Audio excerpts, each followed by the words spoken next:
Words in a dream don't matter one way or another. They don't matter one way or another. They don't matter one way or another.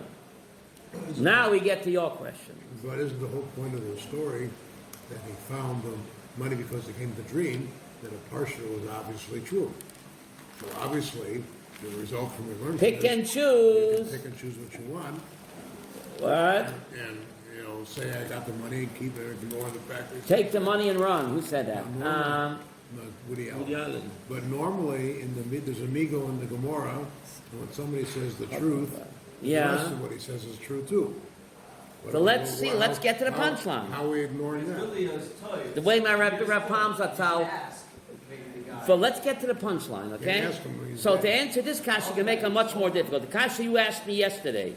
So dibbe chaloimois lemal reading. Now we're Now number 6. So if it doesn't matter, I you can't can see keep what the it- money number 6. I can't Steve says number 6. yeah, but what do you this or here? Number 6. Number 6. The Hebrew text. Yeah. Omer Rabbi Yosef. The rest of it was nice and easy to read. Yeah. Why don't you fix this so you could read it? Number 6. So now the Gemara Nedorim, page 8, will seem to shoot this down. Sanhedrin Lamed, but if you go to Nedorim 8, you see Mamish Astira. L'chayra, but it's not a stira. See number 6, or you don't? Nedorim Chet. Omer Rabbi Yosef, Nadu B'chaloim, and this is what we said yesterday in the Torah Nedorim. Someone dreamed that they put him in Nidui in a dream. Someone dreamed that in his dream he was put in Cherem. Sorech Asora B'nei Adam. He has to wake up in the morning and convene a bezin, not of 3, but of what? 10. 10. And to be Mate Neder. But why? Look at the Ran. Why? Didn't we say that dreams are shtuyot? So look at the Ran. You see Pirish Ran on the bottom there? You don't. Sorech Asora Latir Aloi. See that? Why? Lefi shachalaim have a ke'ein nevuah. Here, the Ran says because a dream is like a smidgen of what? Of prophecy. Yesh loy lidog min apronios. Usually done. Lidog, you have to worry. Dog. L'chein tzorech latira, says the Ran, and therefore you need hatoras nadorim ba'asara. Ba'azhu muter ba'oto bezdin, then he's okay. So now, the obvious question is, doesn't the Gemara in the Dorim 8 contradict Sanhedrin 30? So my Rebbe Rapam said no. He said the answer is Dr. Jekyll and Mr. Hyde. You asked the Kashin Shir. Yes, I asked the Kashin Shir. And he answered Dr. Jekyll and Mr. Hyde. That's what he answered me. What does that mean? He said as follows. When it comes to money matters, a guy comes to you in a dream, so you have to know to separate. The guy tells you in a dream, your father, anybody, that money is there and the money is there. That's Dr. Jekyll. But when he tells you, that it's stolen money, that's the shed. There's a constant struggle between the Yetzer Tov and the Yetzer Ra. That's what he answered. So there's no stira over here. Well, let me just fine tune it and then, okay? He says that if it comes to money matters, that you found a treasure in a dream, that's the Dr. Jekyll, that's the Yetzer Tov, he said. But when he continues to tell you that it's stolen money, that's just a trick, that's a shed, or call him the Yetzer Ra, and therefore you can dismiss that. So by the Nedorim. But by Nedorim, he said, what's by Nedorim,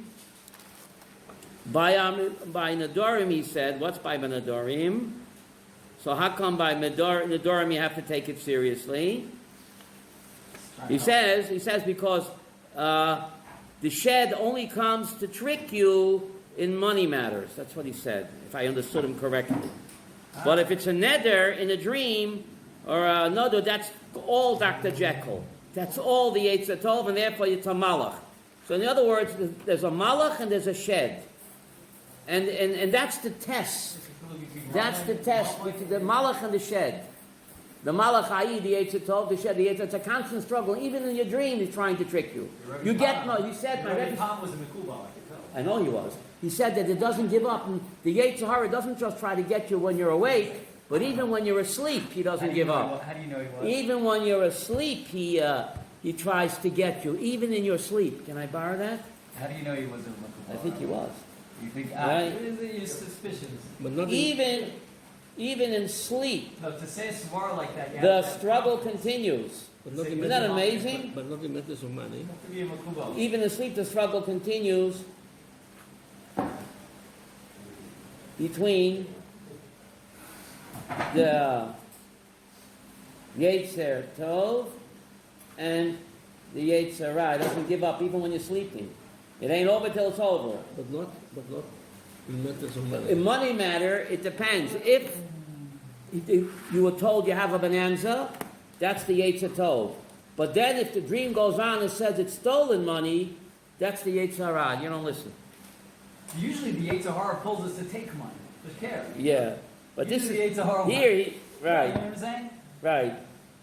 Usually the Yetzer Tov will say, Uh-huh. no, I'm going to take the money. But the Yetzer Hara will say, no. Yeah. It seems to, You know what I'm saying? I like what you're saying, it's exactly. You No, know. but if very you're in business, you know, you want to cheat the customer, you say, oh, I worked hard enough, you know, he really doesn't know what I'm doing. You have to say Rabbi Pam was a Mikubal and he knew what the Yisod was. This is pretty amazing, isn't it amazing? I like what you're saying. Normally, you always want to say that the money belongs to me. Two business partners were out on a fishing trip together. Yeah, You're You're both very in a canoe in the middle of the lake. Yeah. Oh my God. The other one says, what's wrong? He says, I forgot to lock the safe in the office.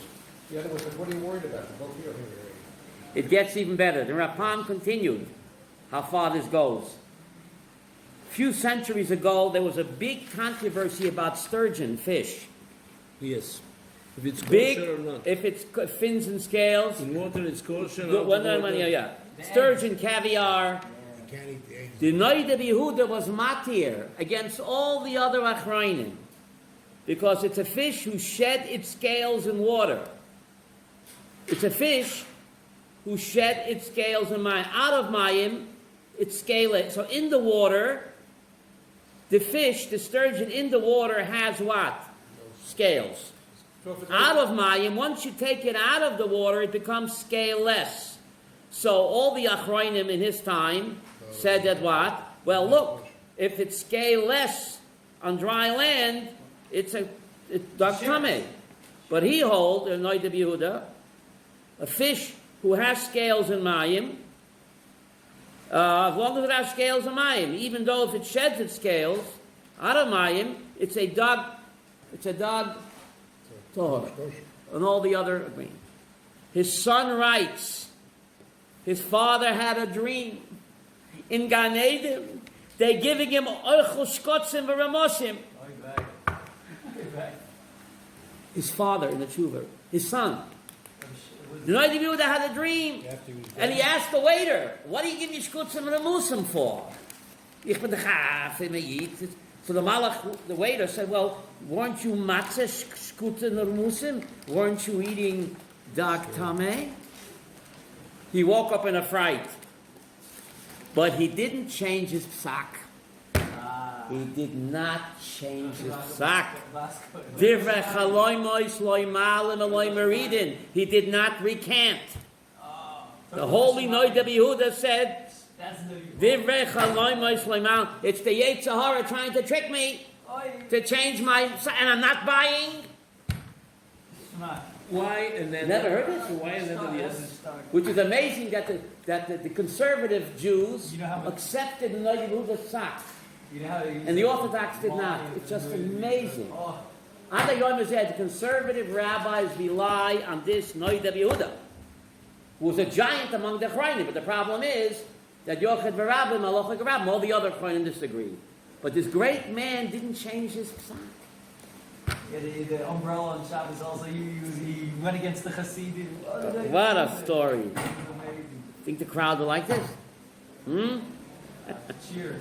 No, but I don't know. Maybe we'll start to eat it. And there's certain sturgeon ones that don't get No, we don't follow the Noida Yehuda. We eat the black... Yeah, but that doesn't come from sturgeon. The black egg. We hold it's a dog tame because if you take it out of water, it sheds its scales, then that's it. But Who it was laid chalak the on it? eggs. Do we know who was It chalak laid on the it? eggs while it was in the water. It doesn't matter. Once you take it out of the water, it's scaleless. It's a dog tame always. Because the scales don't last. So kol hayotzim in atame tame. Is it a main water? So that's what Rabbi Yaakov Goldman asked. So that's the chidush of the other achrayim. That even though it has scales in the water, still a dark tonic, because when you take it out of the water, it's scaleless. You never could see this. And he never recanted. Isn't that amazing? What? Why should he recant? But they served him shrotzim in Gan There's a Eden. raya from Gemara that we don't follow after dreams. So he says it's a trick. The Gemara says we don't follow dreams. Right? The Yetzer Hara tried to set me up. Torah's I'm not not buying, bad. he said. He's right. Well, obviously you're gonna have doubt. Siddish Rebbe would say. Would say what? Obviously you're gonna have doubt. You're gonna have doubt, that's why he had the dream. Loy b'shamayim he. This week's parsha, Loy b'shamayim he. Chaim Volozhin says all of the Baal Shem Tov, the sagas came from dreams. It's Shelos Chaloinos, the name of the Goy Vilna. But what about this week's parsha says Loy b'shamayim he? Shelos Chaloinos. The Torah is not. It's in the Keter Rosh of the Chaim Volozhin. So Soloveitchik has a gosh. He said when we were kids, they told us the word teku means what? Tishvi Yitaris Kashis Valboyas, right? Yeah, but the Torah Loy b'shamayim. So he gave two terutzim. One teretz is he won't tell you the Torah's Novi, he'll tell you the Torah's Talmud Gilui, Chacham. yeah. Another, a Metzias he can tell you. What? A Metzias. Metzias. Gilui, Right? Metzias is not a psak halacha. Who's a mamzer, who's a kohen, that's not halacha, that's Metzias. What's the difference between the first two terutzim? He gave these two, I remember. Metzias is not paskening. Loy b'shamayim means halacha. But Metzias, Shemayim can determine whose DNA is a mamzer, who's not. So Metzias, yes, that's what he said. DNA. Interesting. Divine natural ability. What? So again, why Nedarim are acceptable? Nedarim is different because Nedarim is the Yetzer Tov. The Yetzer Tov is warning you that you got to get your act together. The shed doesn't interfere when making a neder with in the dream, in a nidui. That's kuloi, Dr. Jekyll. That's the Yetzer Tov. That's the malach.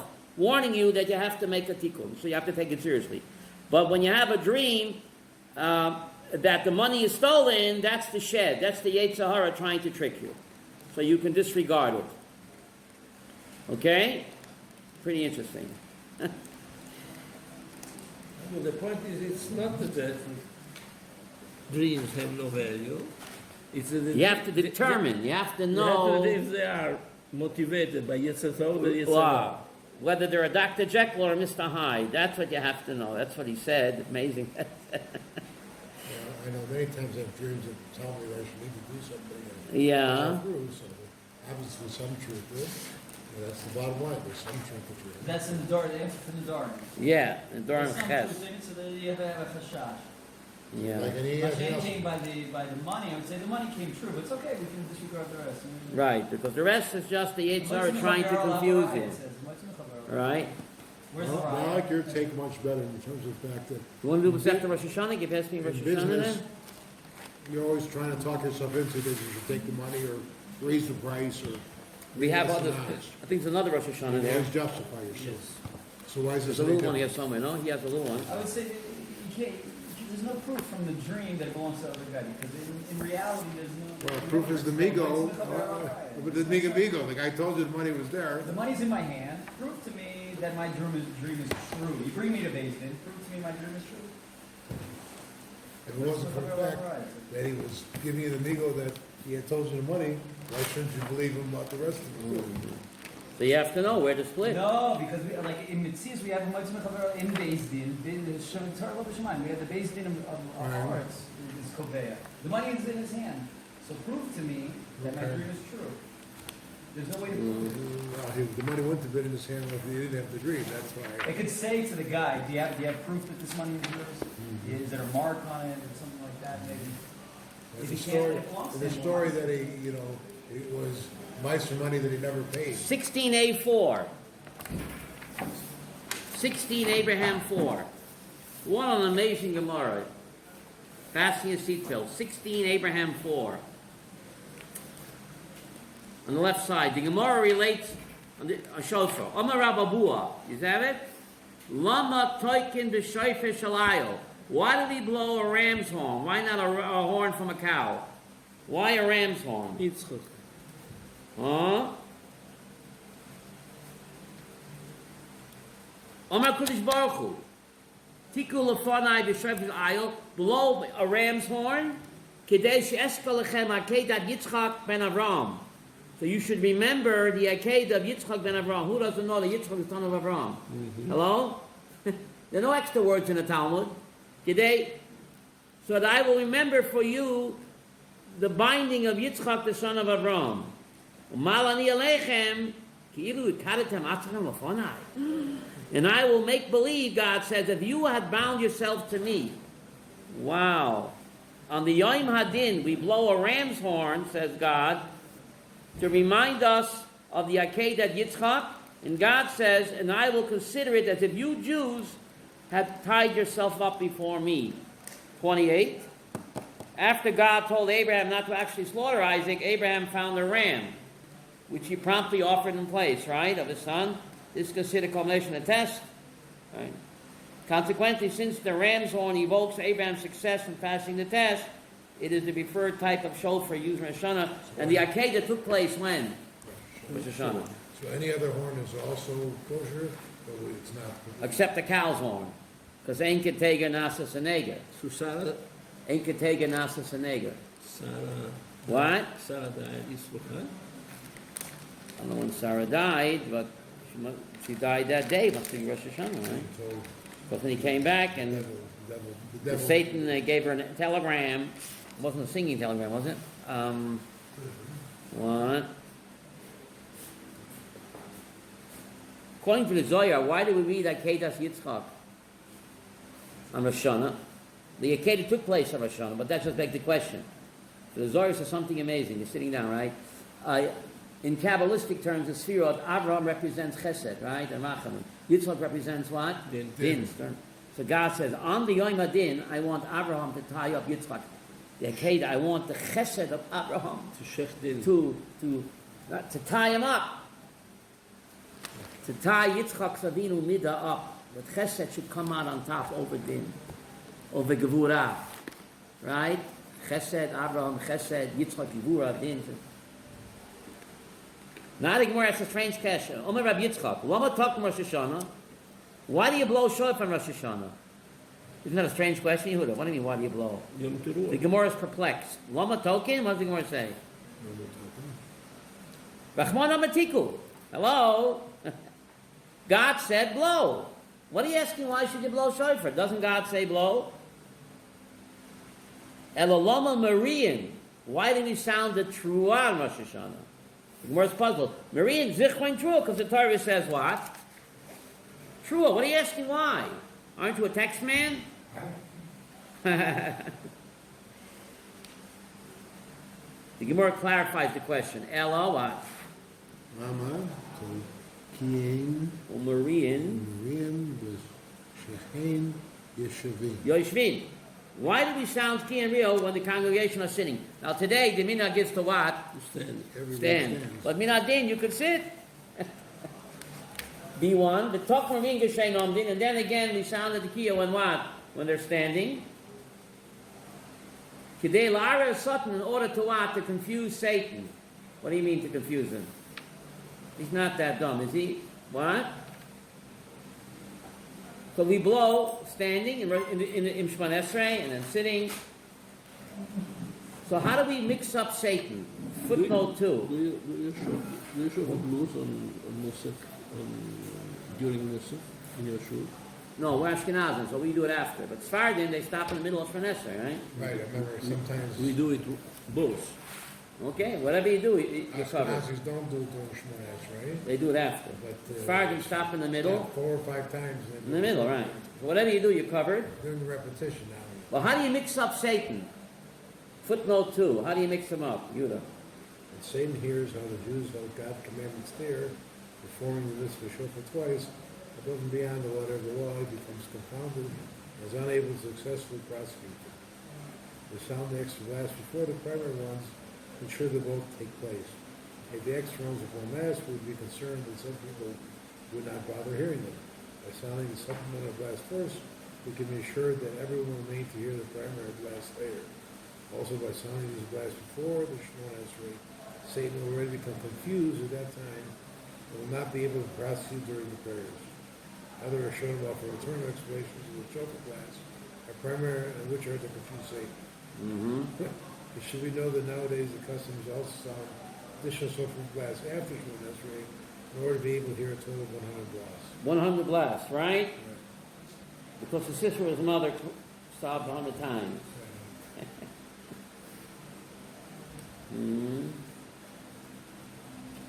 Torah, you only have to hear 9, by the way.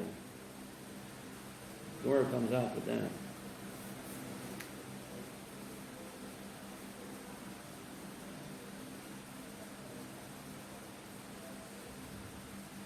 The Ram says something amazing. In the past 3,330 years, he's not confused yet, the Satan. Huh? Hasn't figured out. Hasn't figured out? The Ram says Done 3,300 times. it's the Satan inside of us, our personal Satan, to confuse him. We've seen the enemy and he is us. That's what we want to confuse, our personal Satan.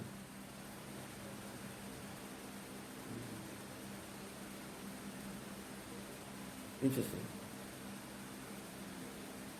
Rabbi Yitzchak, Kol Shana Shein Takel Loi Betchila, any year which they do not sound the Tekiah, beginning of Rosh Hashanah, Maria Loi Sofa, they will sound out of sorrow at its end.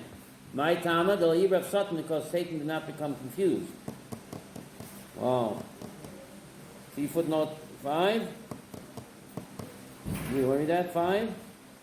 And was therefore able to deliver his prosecution. The reason Satan was not confused indicates that we are discussing here which the only blast did not sound in the supplemental ones.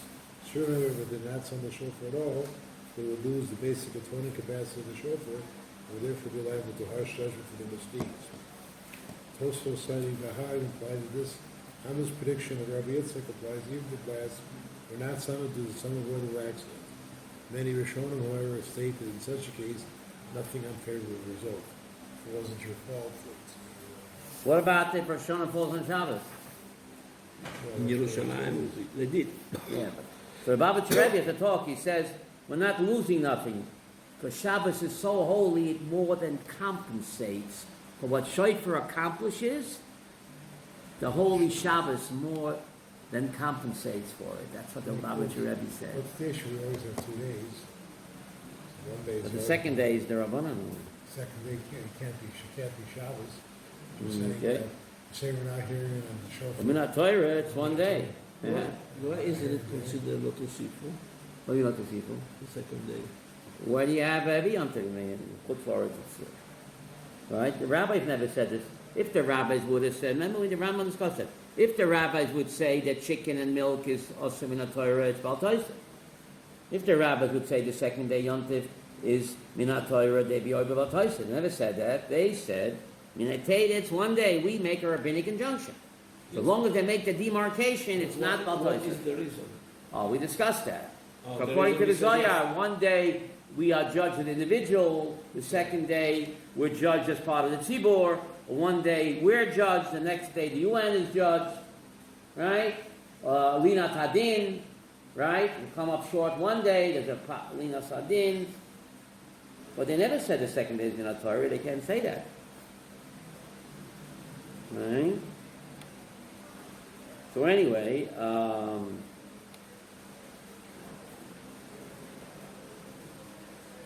we try to get away from amazing. Look at a fourth teaching. Rabbi Yitzchak, a fourth teaching. Omer Rabbi Yitzchak. Ain't done this Adam Ella lefi ma'isa she'osa shah. Very strange. Why do you read about Yishmael being kicked out of the house from Rosh Hashanah? What's it got to do with anything? What page is it? We're on 16 boy 1, the fourth teaching. Omer Rabbi Yitzchak. Why do we read Yishmael being expelled from the house on Yom Adin? What's it got to do with anything? Adam Ella lefi ma'isa she'osa shah. A person is judged only for what? The way he behaves at the moment of judgment. Even though God knows that he will act wickedly in the future, God judges a person only as what? At present time. Shenema, Kisham Elohim, Kol Anar, Basha Husham. Right? That's why we read this Hashana. God has listened to the voice of the boy as he is there. What does that mean? Footnote 9. Ishmael had been sent out of Abraham's house, you see, and was dying of thirst in the desert. In response to his mother Hagar's weeping, God sent an angel to inform her that God had heard the boy's cry and would spare him. The Midrash relates that the angels pleaded with Hashem, let him croak, because his descendants will be blowing up Jews in the Sparrow pizza shop and other places. Kill many Jews. God replied that since at that moment Ishmael was righteous, he could judge him only as of that moment. Wow. Similarly, so what's the point? Rachmiel, why did we read this on Rosh Hashana for?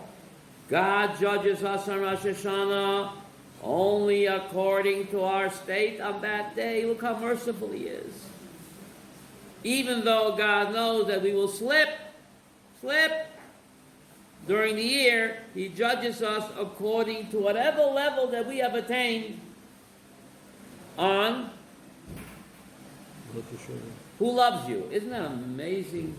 And that's the only reason why we read this strange parsha on Rosh Hashanah. But it can also be the contrary. Let's suppose that one is the Tzatzke or the Iyoro. Yeah. Then comes Rosh Hashanah, and his Yetzer Hara has become... Okay, too bad. He lost.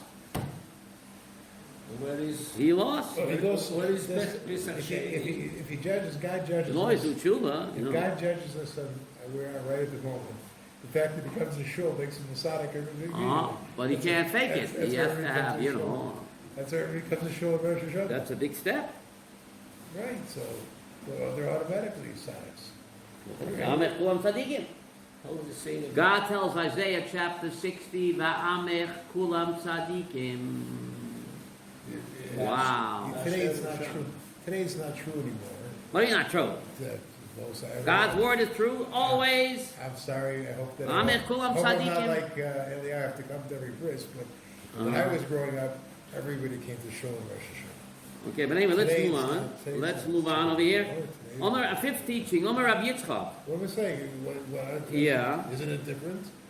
Yeah, every Jew won't go to shul. Anyway, let's move on over here.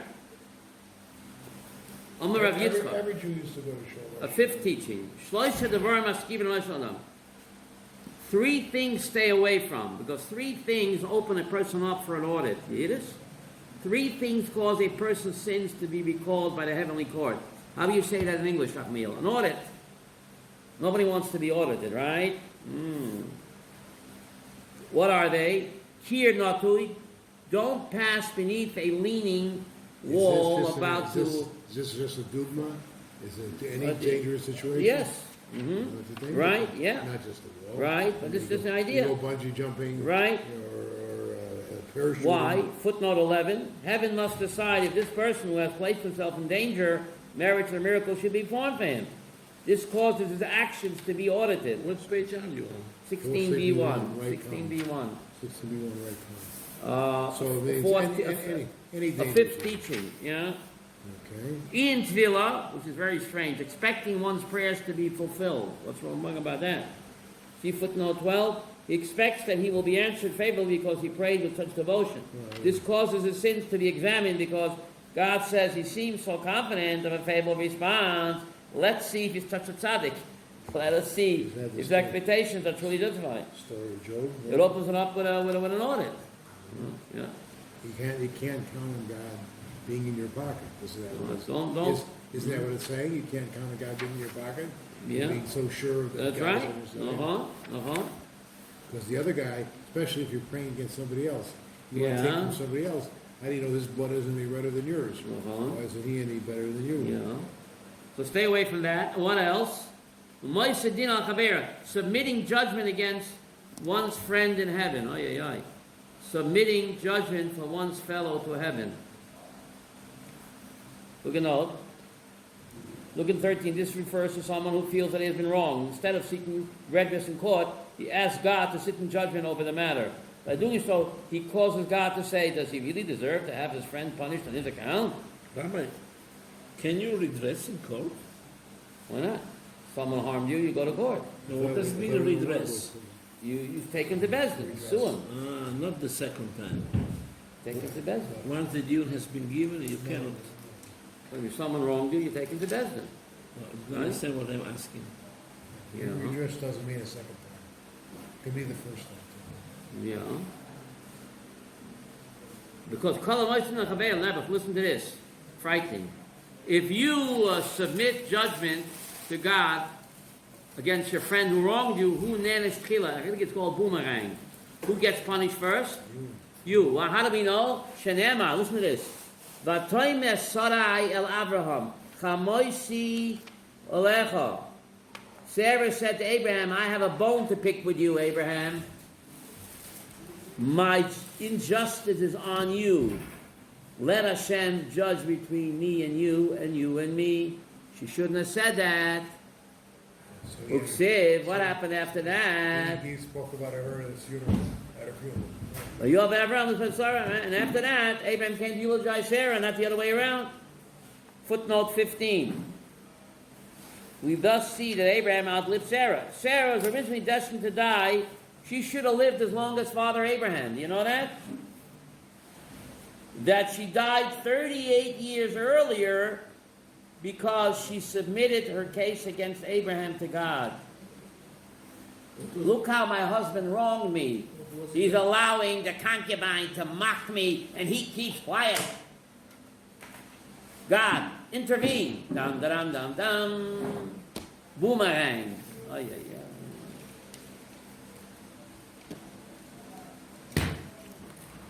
How do you change a bad decree? So God said, listen to your wife. You okay? So, Listen to your wife. Seems to be a contradiction. Seems like she So wasn't- listen to her. doesn't But seem like she was so, she misspoke. Great people make mistakes too. All right? Only God doesn't make mistakes.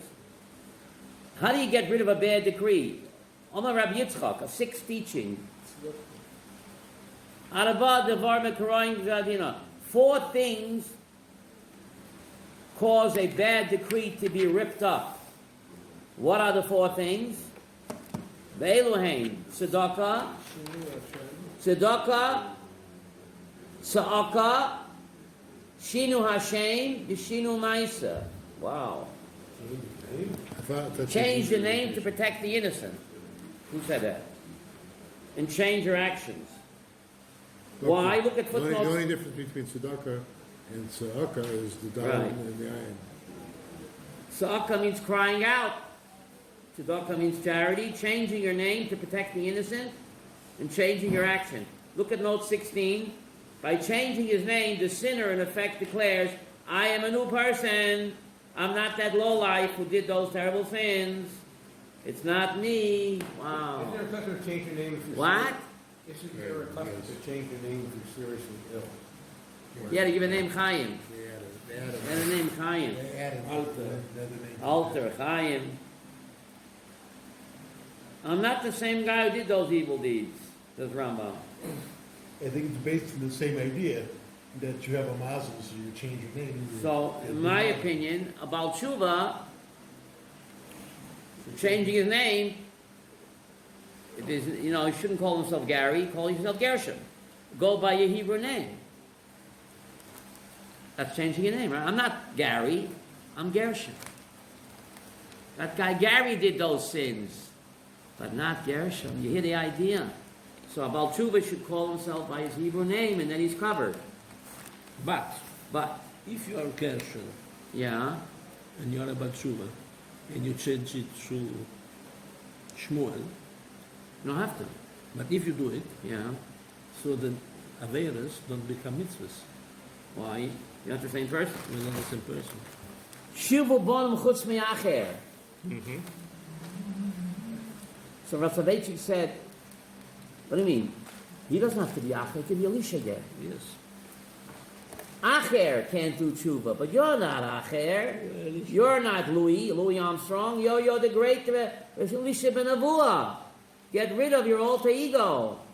Acher can't do tshuva, but who says you're Acher? You can become again the great Elisha ben Avua. Ah. Versteh. We're gonna go through the sources here? Yeah, tzedakah, how do you know? Tzedakah tatzla mimaves, right? At the funerals, they go around that. Tzedakah tatzla mimaves. Pasuk in Mishlei. Saka v'yitzak Hashem atzah lahem. Where's it written in Tillim, right?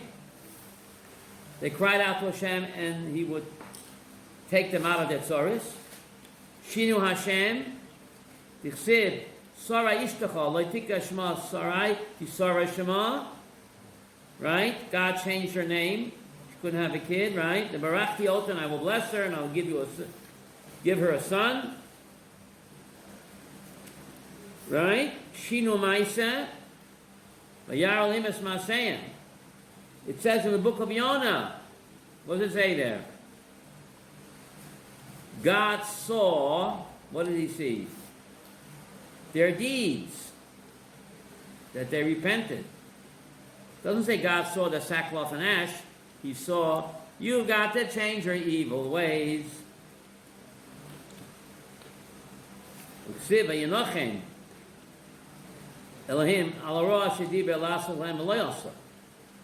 God relented. What does that mean? God relented concerning Uncle. He let her concerning the evil he would bring on them. He did not do it. Pretty amazing. The Yeshayim Afshinu Mokan. You see that? Changing your place of residence. Look at note 22, because why? Moving to an unfamiliar place humbles a person. Abraham left his land, Vada, and then he left, right? In a new location, Abraham would finally father a son, having been barren for many years. But the other guy, he what? The merit of leaving to Israel that helped Abraham, not to change of place. The merit of moving to Israel that he had a son. And what else do you learn from here? The seventh teaching. What's the seventh teaching? Chayiv Adam, Yiddish. A person is obligated to visit his teacher during the Yom Tov. Shenema madua at halechet elav hayom lo chol Shabbat. Remember the woman of Shinami, right? Remember that lady? What happened over there? See note 25? You want to read that? What happened in 25? It told the story there. The story is told of a righteous woman from Shunam. Shunam invited room and board to Elisha the prophet whenever he passed in the village. The woman's childless in gratitude, Elisha blessed the woman that she would bear a child. The child was newborn, but after some years it took ill and died. Immediately upon the child's death, the woman called her husband and said, "Send me a servant with 1 donkeys and run out to the man of God in return." Her husband, aware what had transpired. Unaware. How could it be unaware? Out to He lunch. was upstairs in the... Unaware. He's out to lunch. That's the reason for a visit. The Gemara reports his question. Why are you going to the rabbi? It's not Yom Tov today. You hear? Why are you going to visit the rabbi? It's not a Rosh Chodesh or a Shabbos. See note 26, without telling her hubby the reason the Shunammite woman found Elisha to inform their son had died. The cloud, from here you see that on Rosh Chodesh and Shabbos, she would have needed to go visit her teacher. What about her husband? Look at note 27. And the fact that her husband expressed surprise that she was traveling to visit Elisha, her spiritual leader, he wasn't jealous. And when it was neither the Sabbath nor the new moon, on the first day of the new month, which is somewhat of a holiday, we can infer that generally she would visit him on Sabbath and holidays. The verse, Saturday night and Sunday she goes to church. The verse thus implies that it is proper for one to visit his teacher on days in which are sanctified, such as the Sabbath or the new moon. The obligation to visit the festival, which is the day of greater sanctity, is derived from here. Some commentators rule that when the errors that it certainly is commendable for one to travel with his teacher on the Sabbath and new moon, as indicated by what she did, the obligation to do so applies only on the festival. The obligation to do so applies only on Yom Tov. You would think that on Sabbath would be a proper travel too, because... We're talking we can walk over. Right. So different reasons for also. Rif also suggests that this obligation depends on circumstances. If the student lives in the same town as the teacher, he must visit him daily. But have to wait till Shabbos. If the student lives outside... One second. If the student lives outside his teacher city... Within the 2,000 almost boundary surrounding one Sabbath residence, he's obligated to visit him every Sabbath of the moon. Who is further away must visit him only on the festivals. His version of the text supports this conclusion. Yet other approaches to this problem, blah, blah, blah, see all who asserts that obligation applies only when the temple is standing and not nowadays. Wow, the Noid of Yehuda, we mentioned before, that this obligation, Was shown when the temple is standing? that this obligation only applies only when the Beis Hamikdash is standing, and not nowadays. Noid Yehuda Paskins, this chayv only when the Beis Hamikdash is standing, and not nowadays. Yeah, what are you saying, Milano Rebbe? What?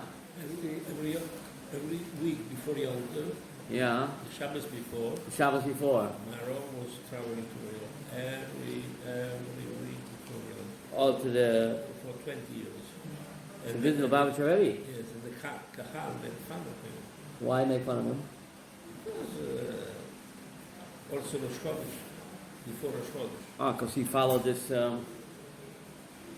I don't know if it was for this this, Gemara. but I know that he did. He followed this Gemara. Once he was put out of Shabbos Yeah. at the airport, and he walked from the airport to 717, Walk from the airport. and the police was escorting him. It was on all newspapers. How long did it take him? A day? No. I think 10 for hours, something like 10 hours he walked. Shabbos over, but that. Friday, he arrived Friday just before Shabbos. Yeah. Why didn't he take an earlier flight? It was late. Yeah.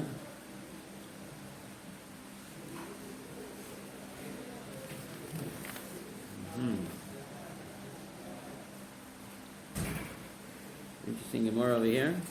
Okay. You walk 10 hours? Here's Rabbi. You walk 10 hours? My rabbi, Who is it?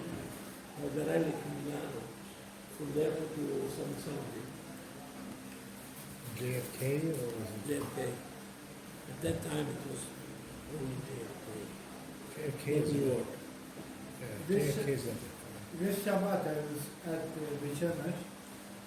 I heard a story about a Hasidic kid.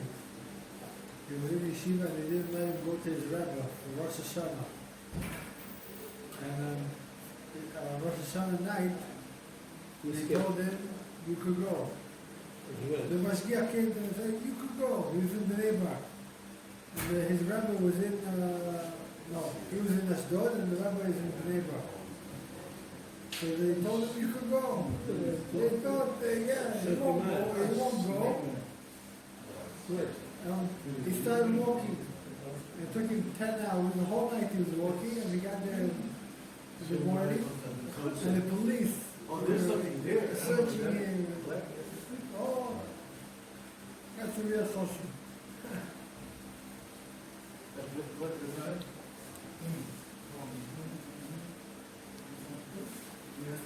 Okay, let's go on here.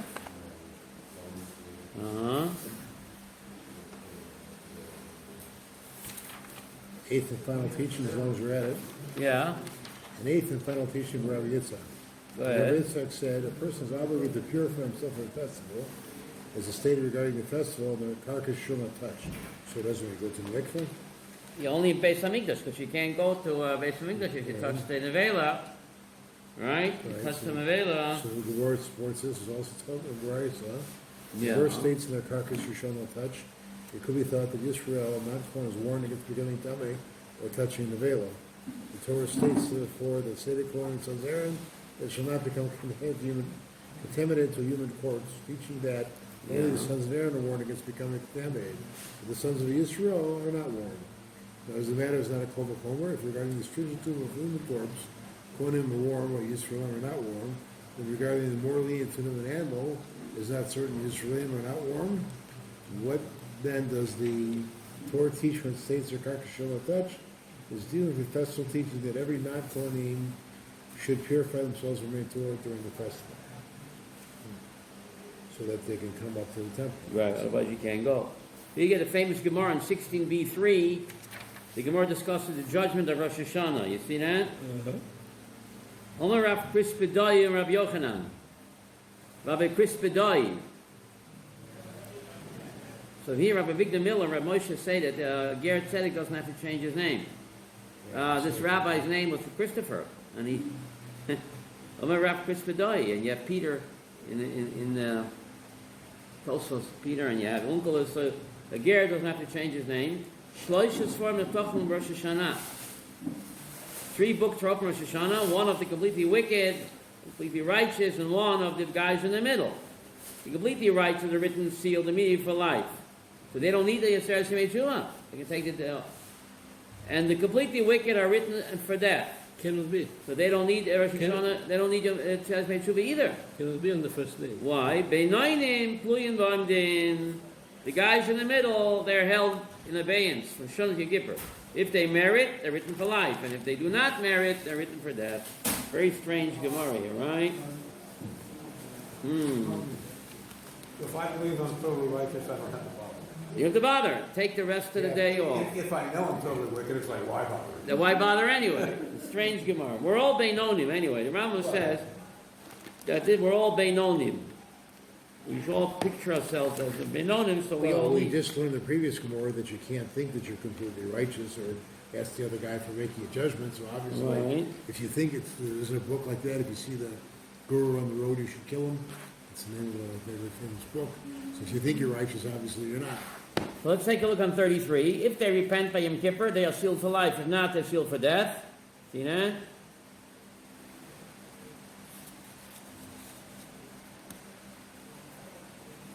Rashi explains the 3 books as being tomes in which men's deeds are recorded. Figure of speech, God doesn't need any books, right? 33, second paragraph. So, however, the kind asks, it is difficult to understand how the books could be labeled the book of the righteous, the book of the wicked, and the book of the middle, when the designation of Tzaddik, Rosh, and Benoni only emerge after the Judge Rosh Hashanah. The more accepted explanation is therefore that these books are used to record men's sentences for the year. Whatever the explanation, opening books is only a metaphor, because God doesn't need any books, but God's meticulous accounting and recall, total recall.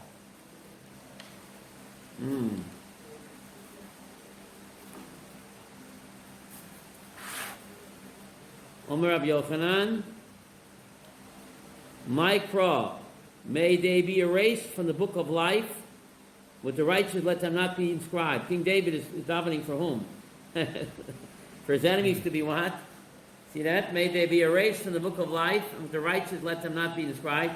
Note 34, book of King 34. David made this request in regard to his enemies. King David prayed, footnote 35, that his enemies would not survive to Rosh Hashanah to be inscribed in any of the 3 books. You talk about books over here. I thought we were talking, we like me, like the wife of Rab Meir, and say you should pray for them to be, You're asking a good question. tshuva instead to die. Yeah. So David made a good question. In regard to his enemies, they should be wiped out. What about just their sins should be wiped out? He didn't know Rebbe's wife. What? He didn't read the Gemara, he didn't like What? the Gemara he missed.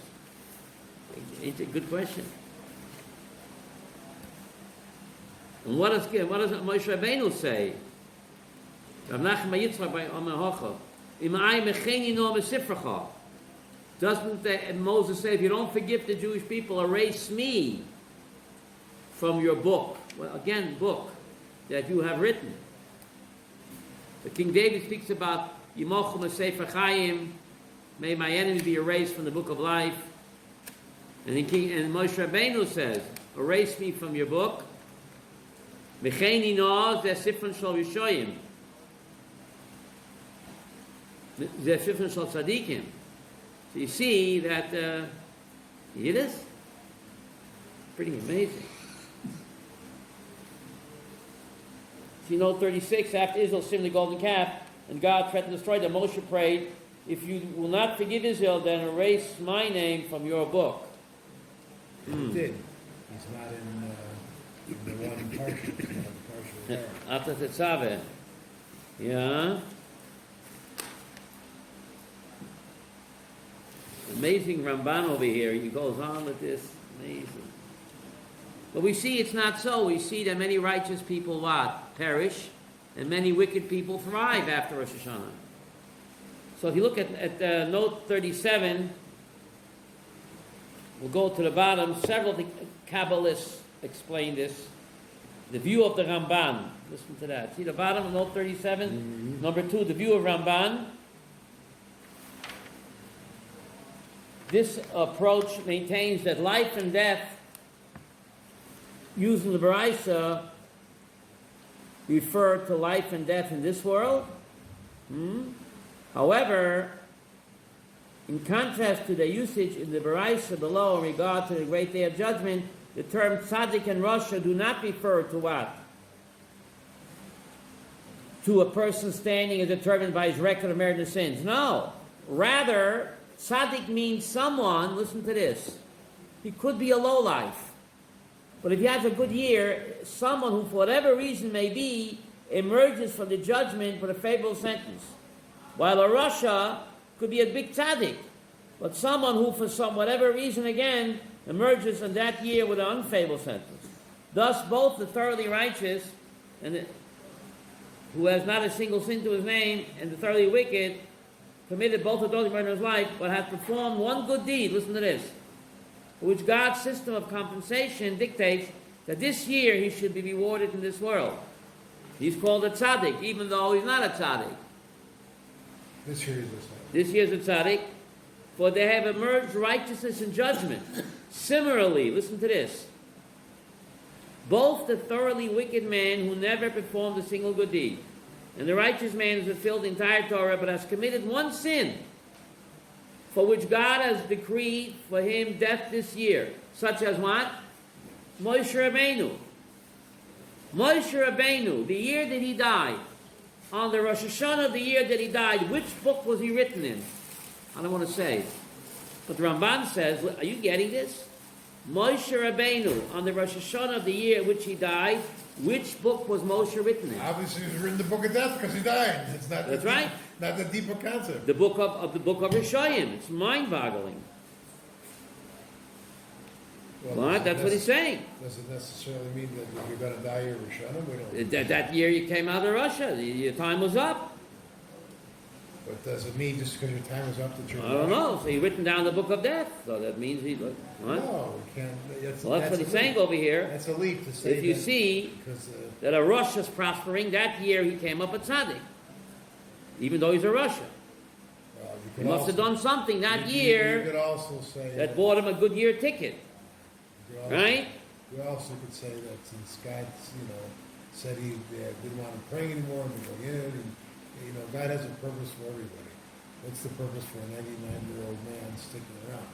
Purpose of it is so that we can do a mitzvah to go to visit. Him, maybe that. Also maybe so that he can provide money for the lady to support her family. So his life is rational. Right. He has no real purpose in life. He can't do anything or see anything or accomplish anything. But God has purposes for people and things that we don't necessarily see. But that's exactly why there's 2 days Rosh Hashanah, says the Zohar. The first day we're judged as a yochid. The second day, how do we affect the tzibur? So even though you on your own think you have no value, but if you affect others in a positive way, then God has to keep you around anyway. People need you, depend on you. Isn't it amazing why Rosh Hashanah is 2 days? Even if they depend on you to whatever. Parnasa, or to give zak to other people with a mitzvah, to go visit them.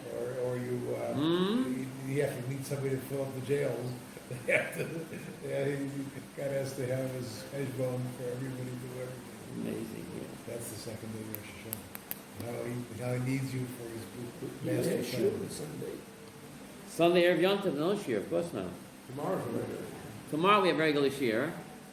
Sunday there's no shir. We meet again on Wednesday. Wednesday is Tom Gedalia. We meet here, and then we go to the OU for my father's Yotzai. I don't know, being in Torah Tidbits today. We have a special class on Wednesday. Here we have a regular class, Tom Gedalia. And then we go to the OU in the afternoon. There'll be a special share from Father's Yotzai, then a break fast. How about the day after? Thursday after. Thursday after? Yeah, why not? Okay, Yeah, the Thursday That's after, okay. yeah. But the following Sunday, no. that's what we're not at. Right, but then I'm gonna take Phil's slot on Monday. I don't know if he's leaving for good. 3:30. 3:30 on Monday. 3:30. Yeah, it'll be in the Torah tidbits. Okay. Yeah. That's after Rosh Hashana. 3:30. Now it's amazing. Look at note 38. When did we face the heavenly tribunal? See note 38 or you don't? The Ramban explains that every person comes before the heavenly tribunal at 3 stages of his existence. You see note 38? Not every year? 3 stages. Number 1, every Rosh Hashana, when a man's material fortunes are decided according to his deeds the previous year. Number 2, at death, when the soul of every person is judged and his portion is fixed in Gehenna or Gan Eden. The 2 departments of Olam Haba, world of the souls. The world of the souls consists of 2 departments. Gehenna and Gan Eden, into which the disembodied soul enters at death. And number 3, on the Yom Hadin HaGadol. Why is that necessary? The great day of judgment, the end of days, when all men are judged to determine whether they are worthy of resurrection. That's a rejudging. The reuniting here on this earth of the body and the soul once again that was separated.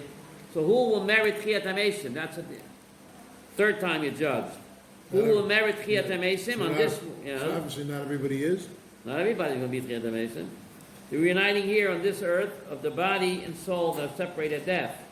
Although the person was judged already at the time of death, at which point everything was taken into account, the 3rd judgment at the time of resurrection will still be necessary because some souls may have had their sins expiated through their suffering in Gehenna and thereby will merit resurrection. How about also the fact that your children can do good deeds? Right? Also, this last judgment, which is maintained in many places in Scripture, you know, Is this another reason that you're supposed to have children? of course. Of course, what if they do bad deeds? Don't you get knocked for Uh-huh. them? Don't you get knocked for them? Depends if you tried your best to educate them properly. And you get the benefit from when the kids do good, don't you? Well, you gonna take the good with the bad? Mixed bag. It's a mixed bag. What?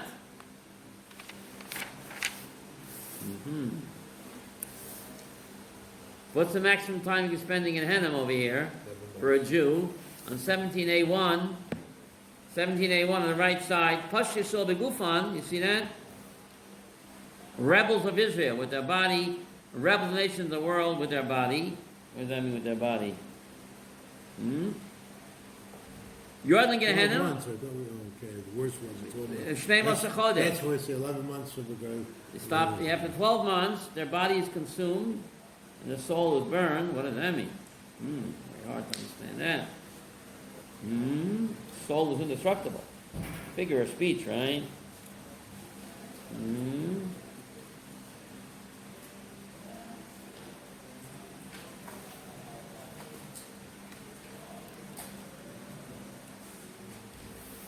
Chorus.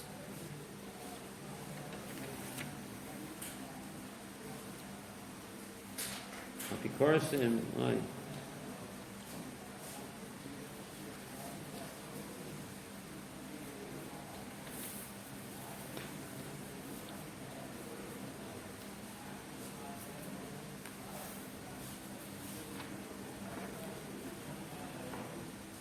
Movie today is movie today is one day in September about the Munich attack of the Olympics. I think today is the anniversary. Remember 1972, I remember that, September, the Munich massacre, remember that? You know, I think today's the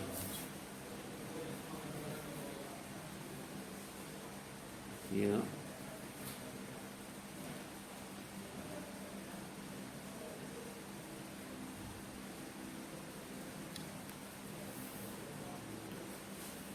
That's what I was thinking about. God has to have a purpose for everything.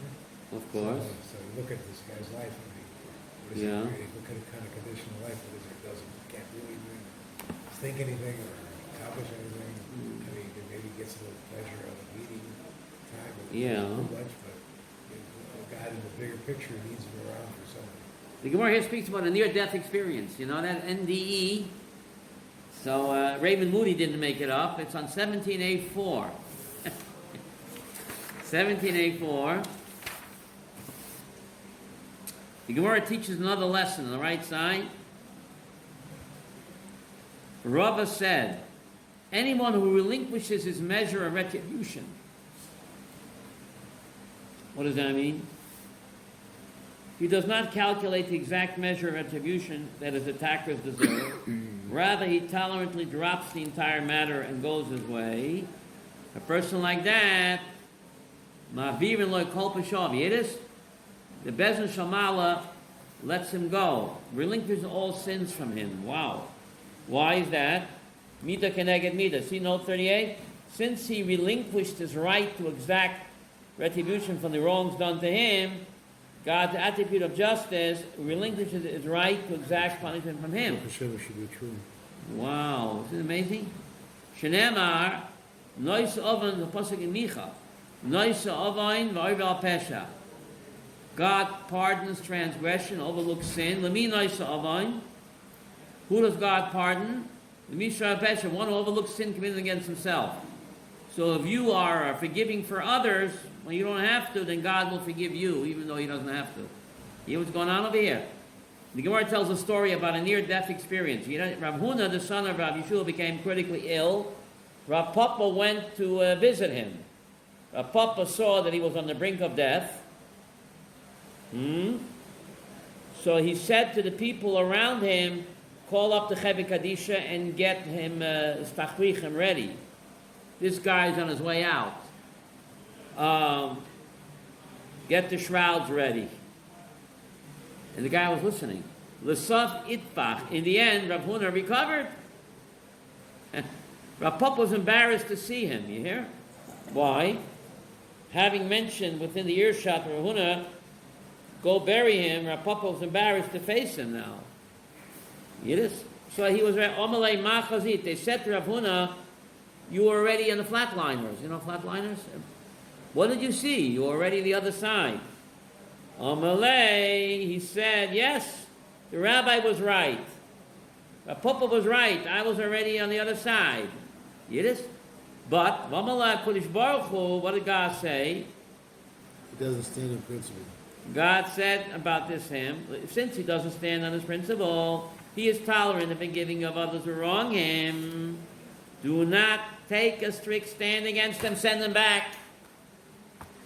Give them an extension on the contract. Shenemar, noisa ovain v'over pesha. Micha says, he pardons transgression, overlooks sin. Lemi noisa ovain, whose transgression does he pardon? One who overlooks sin committed against himself. You're forgiving with others when you don't have to? You guarantee that God will forgive you even though you don't deserve it. Wow. Easier said than done, right? Right. Hark, I hear the cannon roar. What the hell is that? Yeah. How do you know? You told that before. I did tell that story before, yeah? Somewhere. Somewhere over the rainbow. Yeah. Now, very interesting over here. 17b1. We keep saying Yigil Midas Harachamim. We keep saying, right? Basichas Shem Hashem Ki Haracham Achamim. 17b1. On the right side, the Gemara elaborates. You see that? Yav Hashem Apanav Vayikra. God passed before Moses and God proclaimed. Om Rabbi Yochanan, Ivi Mole Mikra. Were not for this pasuk, it would be impossible to say. Yiddish, Malamesh Nesata B'Kodesh Baruch Hu B'Shliach Tzibur. God Kaviyachol wrapped himself in a talus like what? A chazan. The Hereloi LaMoshe say the tefillah, and he demonstrated to Moshe the order of the Yud Gimel Midas Harachamim, right? See footnote 10? God appeared in the vision of Moses as a talus and wrapped chazan, doing the Yud Gimel Midas. Was it fake news, or was it? Had not the Torah alluded to this, we wouldn't dare not suggest that God gave Moses a personal demonstration. Omaloi, God said to him, Kolzman Yisrael chotin, anytime that Israel sins, Yasel afonai kaseda hazeh, v'ani moichalem. Let them perform before me this procedure, and I shall forgive them. Wow. Footnote 11. The source of the verse, Vayavor, which to pass by. God demonstrated himself as a prayer leader in order to teach the reciting of the 13 attributes is effective only if the prayer leading himself emulates God's moral traits. You can't just say it, you got to act like Hashem. Kind, compassionate, gracious. Saying alone ain't going to do it. Similarly, the word Yasel afonai doesn't say it, it says what? Do it. Be a kind, loving, gracious, compassionate person. Don't just say it. Let them perform before me this procedure rather than just say it indicates that the congregation must strive in their own personal relationships to emulate God's traits. Oh. Saying it alone ain't going to do it.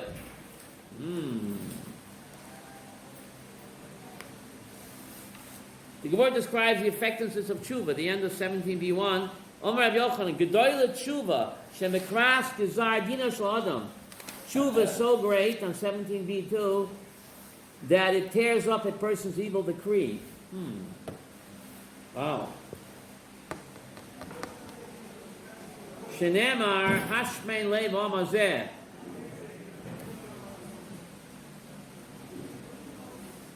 God tells the prophet Isaiah, this people have hardening of the arteries. Yes. They have, I think it's called cholesterol around the heart, hardening of the arteries. And they have cataracts on their eyes. Amazing. Whatever's true in the physical world is certainly true what? Spiritual world. There's spiritual cataracts. Spiritual cataracts and spiritual hardening of the arteries. Isaiah 6. That is the people's refusal to hear the prophet's words as if they sought to avoid any way that might lead to improvement.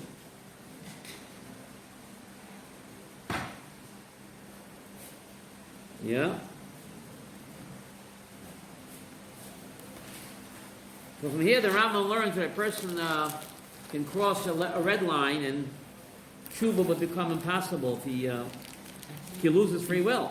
After the first time. How many times, but there's a magic red line that don't go there, that God hardens the heart, like he did to Pharaoh. Right? Pharaoh, right? So the person has to beware not to cross that red line into evil Knievel, right? Yeah.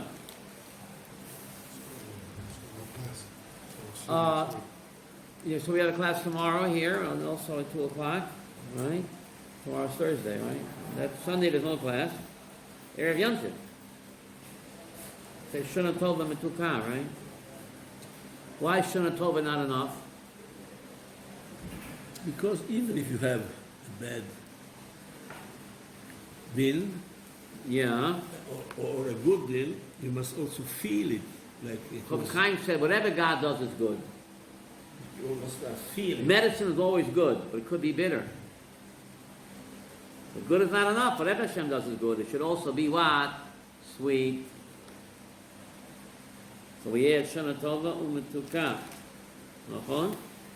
Good given Shor. Shana Tova. Adank. Thank you, my friends. So I'll see you hopefully Wednesday, no? Hopefully. So medallion. Then maybe you can help me make a minion at the OU if you're not busy I'm trying. in the afternoon. Then we have a break fast. Good event, sure. Shana Tova Tukah. Shana Tova Tukah. Good luck. Surah Tovot. Amen. Thank you. Getting yours. Do you mind turning this off? You know how to turn it off? There's a clicker there? No. Clicker in the back, no? Someone in the order out there.